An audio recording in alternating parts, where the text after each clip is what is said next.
এইটাই কি সেই জসিমের বাড়ি? এইটাই কি সেই? হ্যাঁ ওই যে আমার ছাগল। আসেন আসেন আসেন তাড়াতাড়ি। এইটার রোগ হয়েছে। হ্যাঁ এটা ফ্যাল ফ্যাল করে হাঁটতেছে, ডাক্তার দেখেন তো কি হয়েছে।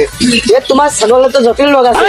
না মনে হয় ছাগল আমার ধ্যান। না না না যাই না, আমার এই ছাগলটা দিয়ে দিচ্ছে ফ্যাল ফ্যাল করে হাঁটতেছে। বাবু তোমার এই ছাগল দেখো, এ তোমার এই ছাগল করে ব্রাজিল আর আমি করি আর্জেন্টিনা।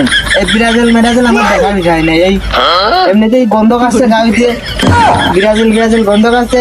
এই ছাগলের গাড়ি দিয়ে আমি হাত দিয়ে আমার মান সম্মান থাকবে। হতে পারে আমার এই ছাগল 7 আপ খায়। 7 আপ তো খাবে, ও 7 আপ খাওয়া তো আমারও দেখার বিষয় নেই। আমিও দেখুন না মরিয়ে গেলে পরে ও ছাগল দেখার বিষয় না, চলে গেলাম। ও ডাক্তার সাহেব এদিকে আসেন, আমার সব আর্জেন্টিনা ছাগল, এদিকে আসেন এদিকে আসেন। ও এই সব আর্জেন্টিনা সাপোর্টার। হ্যাঁ ডাক্তার এদিকে আসেন এদিকে আসেন। তোমার ছাগল না বাগের বাচ্চা? ও ডাক্তার ছাগল খাড়ি আনতে বিরাজি সাপোর্টার গিরি পারে খাড়ি 7 আপ করে চাষা ধ্যান তো কি রোগ হয়েছে। 7 up.